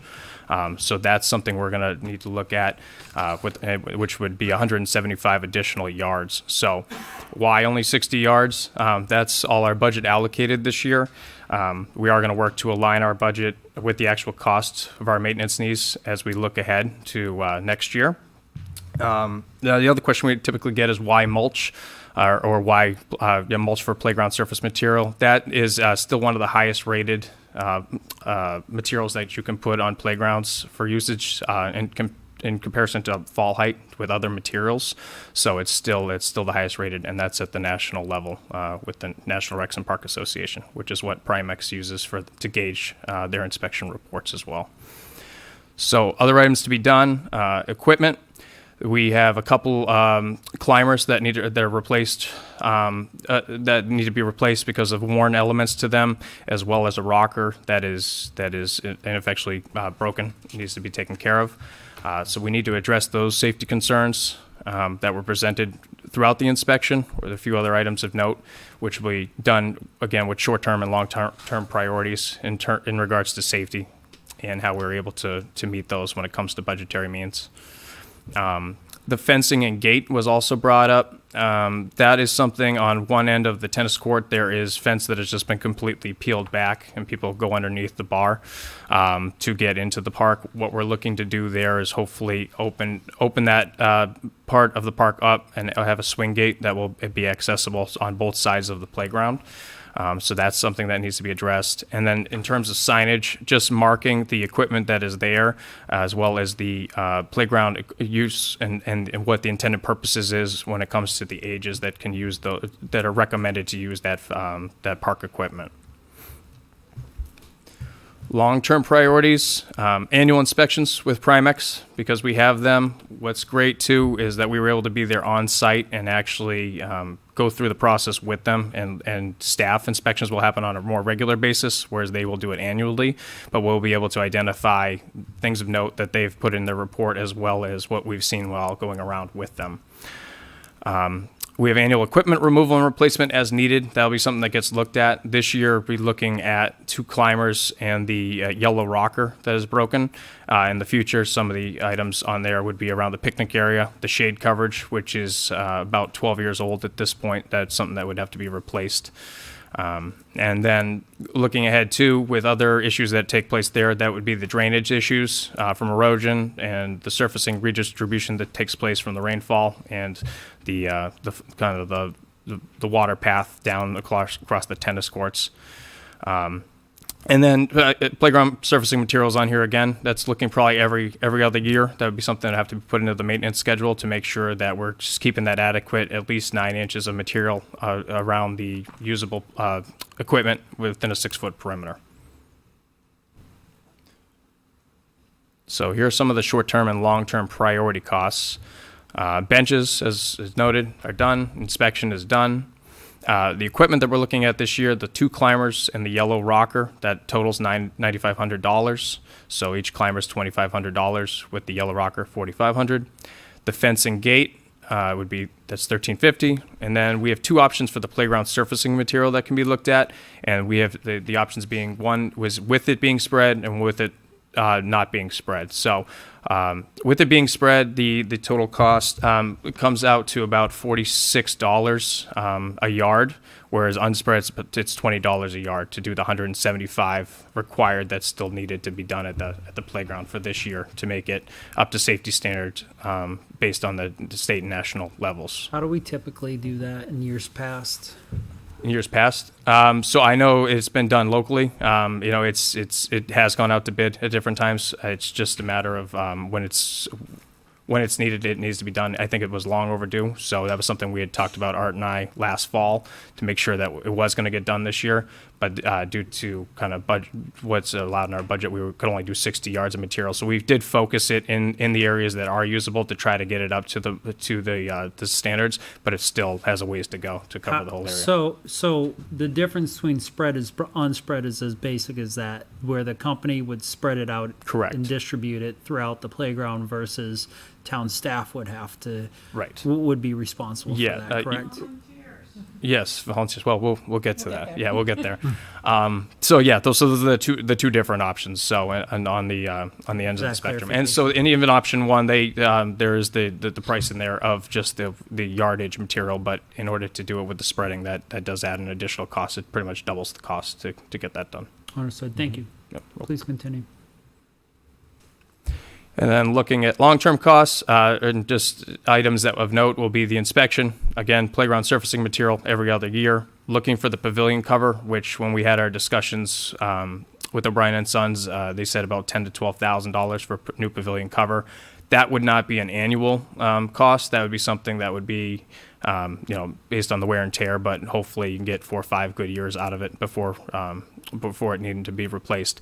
And then drainage, which would be something we would discuss with our public works department and engineering to see what can be done over there and kind of the best route for that as well. I should make note too, did meet with Dave Wally of Public Works. We're going to look the front of the playground as you're up near the upper tennis court. There's actually a lot of overgrowth there, where we've had some issues too with some ruts that have come from vehicles being parked there from student parking.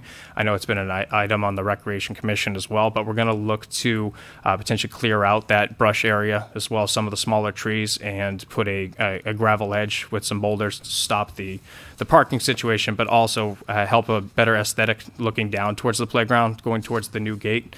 It's early conversation there, but something we are looking to do on the long term to spruce up the overall aesthetic of the playground itself. So moving forward, how can you help? And I'm glad I heard Ann say volunteers in the background there, because moving forward, we are looking to establish spring and fall playground cleanup days. One of the benefits of the conversation on Facebook was a number of people who said, we want to help. So we'd love to harness this, and we think this is a great volunteer opportunity for people who don't have the time to commit to full boards or committees, but who want to spend a day out there helping. The date, we're intending to hold one this spring, but the date is somewhat up to what you all decide in terms of surfacing material, if you decide to do this, because what type of surfacing, whether we do the surfacing, if we have the surfacing delivered and have to spread it ourselves, then we'd want to obviously align that date with the delivery schedule, right? So it's the day after. If the mulch is being delivered and spread, then we would look at whether it's better to hold that date before or after. So that's why we haven't done a date yet. Also, we have some exciting things happening at Old Home Day, some exciting fundraising opportunities. Our partners at RE/MAX are looking to collect donations for the playground at Old Home Day. And we have a fundraiser planned linked to our softball tournament as well. So both of those, we're hoping to use those funds to start building a source of funds to take care of the maintenance of the playground. And just for anybody else who's listening or watching, how can you help? You can share your experiences with us. Send your pictures. It's difficult to get pictures of kids enjoying the playground because we don't go out and take pictures of kids because that's bad on so many levels. But if you say, hey, you can use a picture of my kids having fun on the playground, then, you know, it lets us really show people how often this is used. We were amazed. We went out there on a cold day and it was full. This playground gets a lot of traction, and it really is a fantastic and interesting playground. We joked around about all the wooden ones, the wooden and tire ones that we all grew up with, right, where you get splinters the size of a pencil in your finger.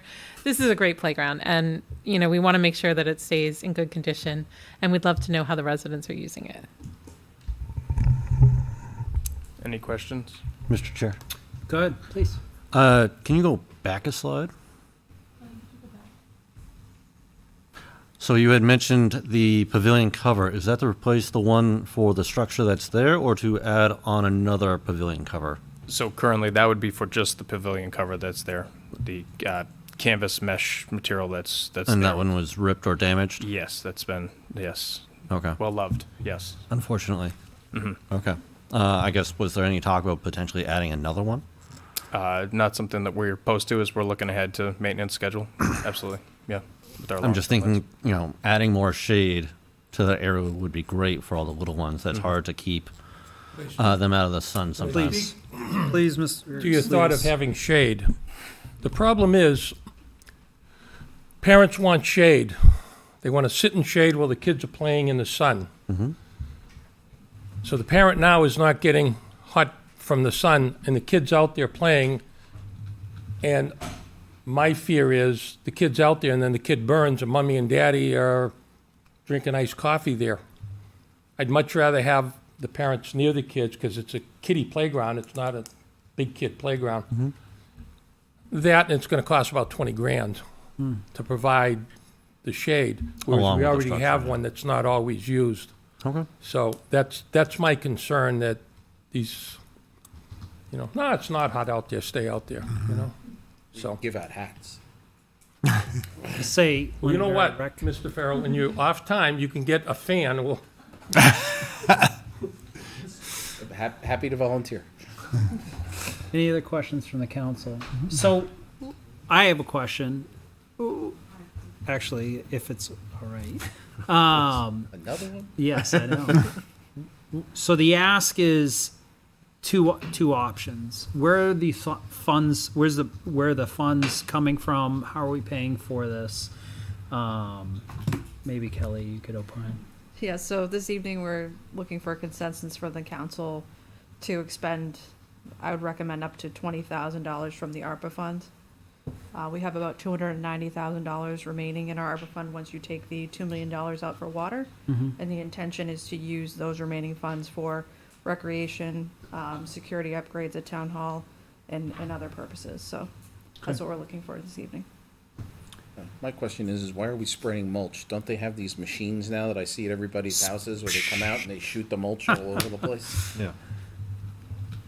So, well, the different bids that we've looked into for that, the potential bids would have, there's some that have machinery and there's some that do the spraying. So it just depends on which one we'd go with that range, who would be doing it. Or if it's ourselves doing it on a volunteer basis, then that would be a whole different story in general. It would be wheelbarrows and sweat of the brow. See, I go to Shady Hill and I have them put it in the back of my truck and I pull up to the bed and I push it out of the truck. Well, we were able to do that recently on a 1 ton, so it makes it easier. It does get it at least into the playground area, because if you've been over that way, it's not the most accessible in terms for vehicles. Very true. Yep.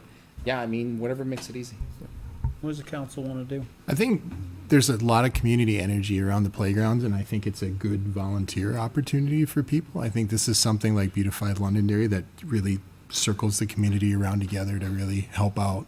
So I'm okay with option 2, unless other people oppose, but that's my thoughts on it. Let me push this question back to you. What are your thoughts about, as Kelly stated, the assistant town manager, authorizing from ARPA funds up to $20,000, but giving the direction of, we would like to go with option 2, which is the lesser of the two, and hit the intent of what you're saying, having community involvement, based on the feedback from soliciting the volunteer help, which, thank you, Anne, for volunteering for this, being the first volunteer. But to hit your intent, authorize up to, if we don't have enough, they will be able to have the discretion, the town manager's office will be able, and the assistant town, will have the discretion to utilize up to 20,000, but the guidance would be to stick with option 2. What do you, I like what do you that. think of that? Yeah, then we're covered both ways. That, and if saved materials or anything else arises more than what they've already received for quotes, that gives them the option to go up to 20. John? And the Ron? ARPA funds, Go with it. and the ARPA funds, those end this year, correct? That's where They we have have to to use spend. by They have to be October? spent. Yep. Yes. Okay. Okay. All right, so authorize, council, correct me if I'm wrong, we're not voting on it, just consensus up to 20,000. Please put together a volunteer day. To spread would be the first option. If volunteer levels are low, I see 1 plus 6. That would probably be able to spread. old. So, thank you. Find a proxy, Mr. Farrell. young bucks can take care of it. Mr. Farrell, you have a son-in-law, right? You can find a proxy. You can go speak to him. He's a resident and pays taxes. Thank you for the presentation. Thank you. Thank you very much. Thank you. All right, folks. Moving on to order 2024-06 relative to the withdrawal of the fire equipment capital reserve from the fire equipment capital reserve. Deputy Chief LeBlanc. Good evening, gentlemen. Good evening, sir. How are you? Kelly, good evening.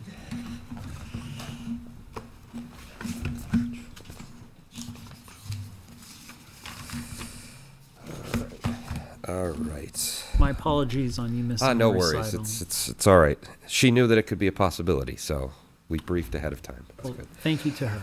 On behalf of the fire chief, we are looking to withdraw $99,942.47 from our tools and equipment capital reserve for the purposes of essentially completing 2 projects and then updating a piece of equipment that is now obsolete, and I'll get into that as we move forward. So the first project is outfitting our 4 firefighters, which we got through the warrant article. We're going to look to start hiring them July 1st. So some of this $99,000 will go towards providing each new firefighter 2 sets of gear, which is our standard for our firefighters, a portable radio. Each firefighter at the Londonderry Fire Department has their own portable radio. And originally, it was going to be, and that's why if you calculate the numbers that you have, it's higher than 99. Originally, it was going to be a mask and regulator for each one. But about 2 weeks ago, we did strategic planning throughout the department, and we realized that in order to keep a stock of 2 spare masks at each size and essentially 6 regulators, we only needed to purchase 2 masks and a regulator. So that brought the cost down on us, which was good. So that's the first project. The second project is to purchase hose and nozzles to finish outfitting our fire apparatus, which was a project we started about 1.5 years ago with a quite a large tools and hose withdrawal. Due to supply chain issues, that project is slowly starting to wrap up as we're finally getting some of this hose in, and we realized that at this time, in order to replace the last few lengths of hose on our engine and our ladder trucks, we need to pull a little bit more money. So that would be also a continuation from the same manufacturers of that project.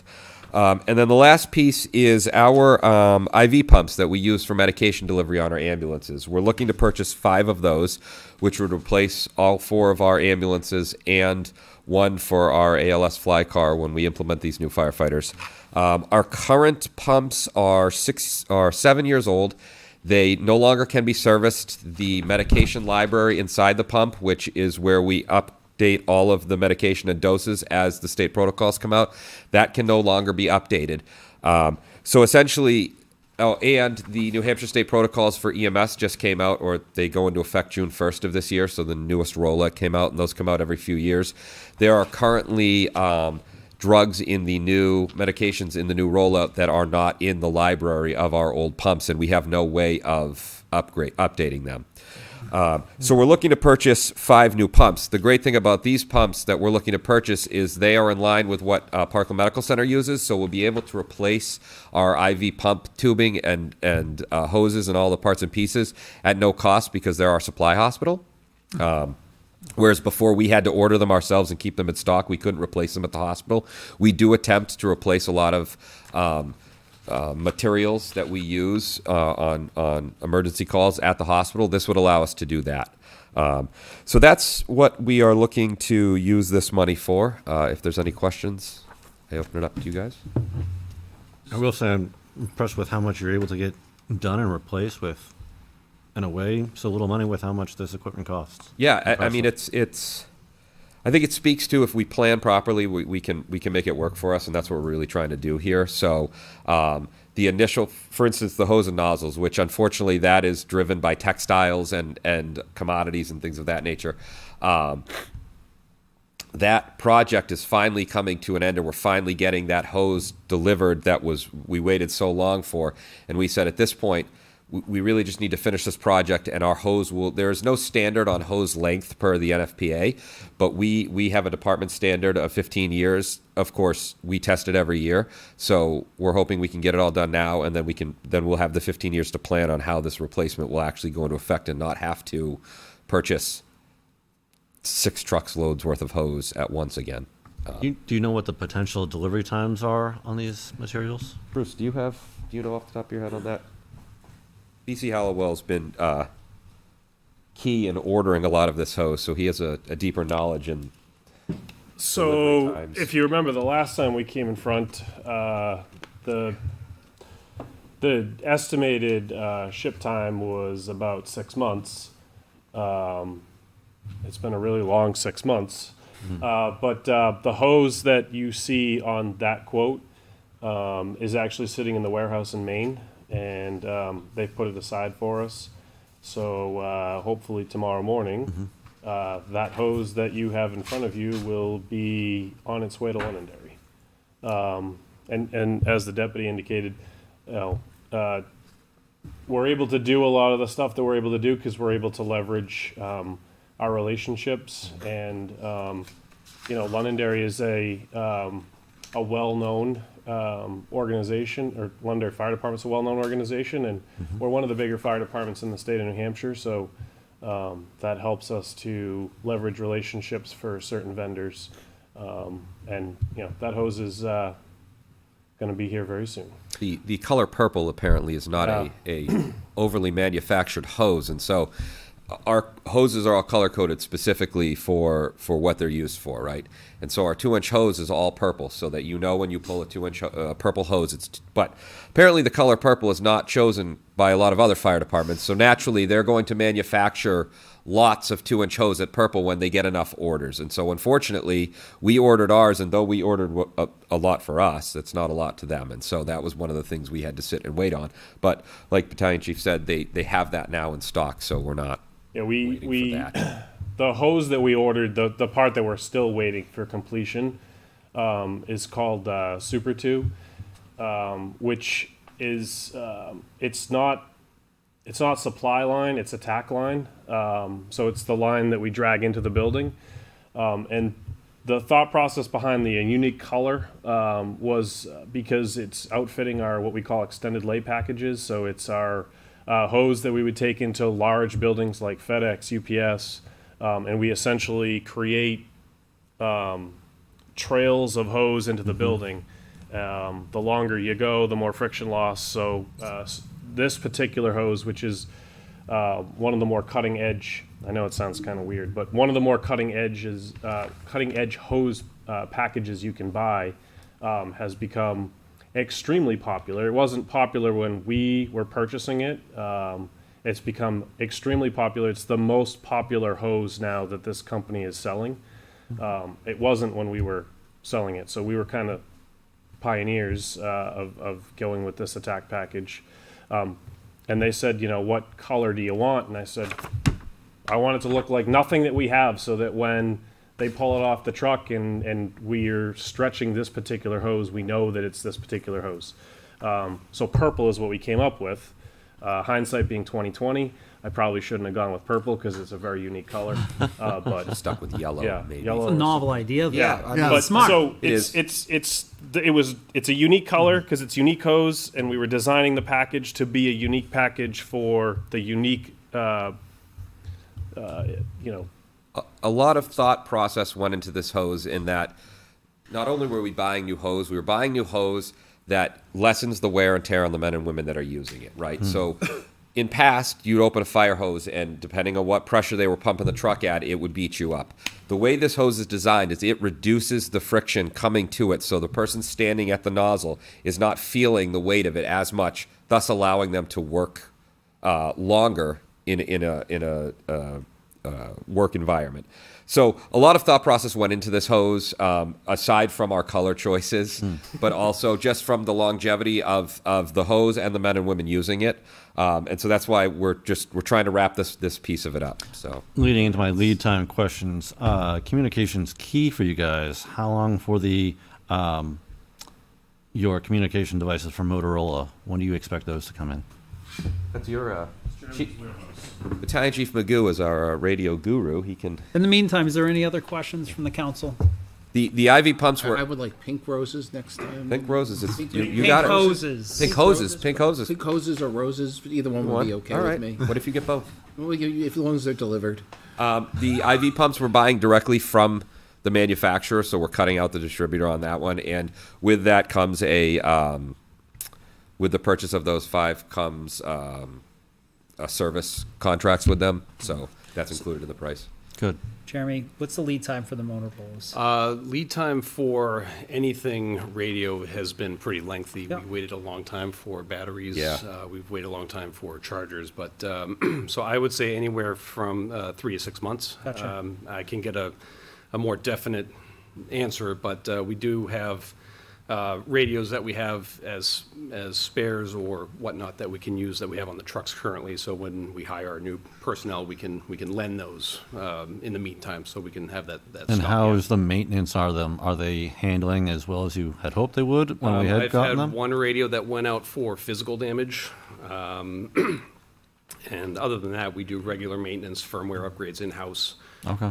We've had some issues with some of the speaker mics that we've covered under a warranty process. We've paid nothing out of pocket to get those replaced. So Good. it's been We lose an antenna or two and a door from time to time. So, Am I doing these numbers right, including radios? Am I looking at $8,000 to outfit person? I'd have to break it down. So I'm looking at 5,000 for gear. no, and that about sounds low. It's 3,000 about for- it's about 5,000 a radio, and then Then it's about 10,000 because I already broke the gear down. yep, So I'm looking at $10,000 to gear yeah, something. that's about Okay, so when I joined the council, it was about 2,200. correct. And gear has seen a Give you 10% some increase. sort of an idea. Right, but PPE has seen a 10% increase in price in the last like 3 or 4 years. yeah. Right, so, So- we're looking at an 80% increase. Yep. Well, more than that, 400% increase in Yep. in what it takes us to gear somebody. Correct. Okay. And gear, unfortunately. Saying it's a bad thing. No, I'm just no, saying that's what it is. and unfortunately, gear has a life in it. It's got expiration dates, and then it also has wash use. So Well, you guys remember when we were going to give the guys the used gear, right? Oh, You yeah. guys were probably the young ones. You were going to get the that's used. probably one got used year. Yeah. Remember that town meeting? I remember that meeting. I was there. Yeah. Remember that? We were going to get you. You guys were. Who was going to get like the okay meat ones? Yes. All right, so is there any other questions from the council? With that, I'll accept a motion to approve ordinance 2024-06. So moved. A motion, do I have a second? Second. All in favor, say aye. Aye. Chair votes in the affirmative. Thank you, gentlemen. Thank you. $10,000 to gear somebody up. $10,000. Well, it's actually. I'm not complaining. No, it's it's- actually higher. I mean, we're to the point now where gear set is about 5,000. We give everybody 2. That's 10,000. A radio's 5. Regulator mask, we're probably Well, close. if I put the regulator mask and everything else in, I'm looking at like 6, and then the radio, so I'm at 11. Yeah. You're probably. No, I'm sitting here doing the numbers. I'm like, I can't. Well, you were here. We were doing it for less than 3,000 before. I was just beating up the gear manufacturer the other day. Thank you. It's ridiculous what they're charging. Good work, gentlemen. Thank you. Thank you. Thank you for your service as well. Approval of minutes. So I'll accept a motion to approve. Are there any amendments to May 6, 2024, regular council meeting minutes? Seeing none, I'll accept a motion to approve May 6, 2024 regular town council minutes. So moved. Second? I have a motion and a second. All in favor, say aye. Aye. Chair votes in the affirmative. Approval of the unsealed non-public meetings. I do have one amendment. I did ask for a roll call vote during that non-public meeting, and the minutes did not reflect that. So are there any other amendments for those I'd like the minutes to reflect that. Are there any other amendments? Seeing none, I'll accept the minutes to approve May 6 unsealed minutes. So moved. A motion and a second from Ron. All in favor, say aye. Aye. Chair votes in the affirmative. Liaison reports. Can we, I just need a correction to Yes, a sir. statement earlier today. So for the minutes, or statement earlier today, State Rep Perez made a statement and inferred that the counselor who was here the longest, being me, that the charter was amended 4 times during my tenure. The charter was not amended 4 times during my tenure. I joined the council in 2010. The charter was amended in 2011 and 2020. So again, that was another statement of misinformation. Let's just be clear about something. The town council has a duty and a charge and a responsibility to complete its due diligence. What the council's doing with these warrant articles is doing due diligence, asking questions. You do things correctly one time, do them right, do them once, and complete them. These statements being made are not accurate. What we're doing is being thoughtful, transparent, and being due diligent, and doing what the people elected us to do. So I would appreciate it if you all don't feel that way and you just want to bypass the whole thing, bypass it. They're advisory. This is what we're supposed to do. This is the job. So would love to hear from you if you think we're doing this the wrong way, because it doesn't seem like we are. Any liaison reports? The Budget Committee had a good presentation by the town manager on 91A, and they also did a tour of the Lions Hall, which is good to get a fresh look at that. Anyone else? I get an update, Beautify Londonderry. Please. We had a meeting earlier today at 6 o'clock. We couldn't hold the meeting, but thanks to you guys tonight, putting the new person on, we can now have official meetings. So thank you. I guess I will have a sort of a former planning board ex officio minute. We've had quite a bit of news on the Tesla development at the site, and I think it's great to see of the development happening. I find it funny people commenting this so late in the game when this was approved. When in 23 was it? When? November of 23. November of 23, and we've had multiple conversations before that as well, before it got going. So I'm just great to see the development coming and more coming to that region. And as the, I believe it was the New Hampshire Business Review had named Pettingill Road the next economic hub of the state, it's really coming to fruition. It's wonderful to see. Absolutely. Any other liaison reports? All right, so before I move, I'm sorry, Assistant Town Manager report. Just a few items for you, Mr. Chair. Thank you. Old Mammoth Road, the stop signs. Stop signs have been placed, but are covered for the time being.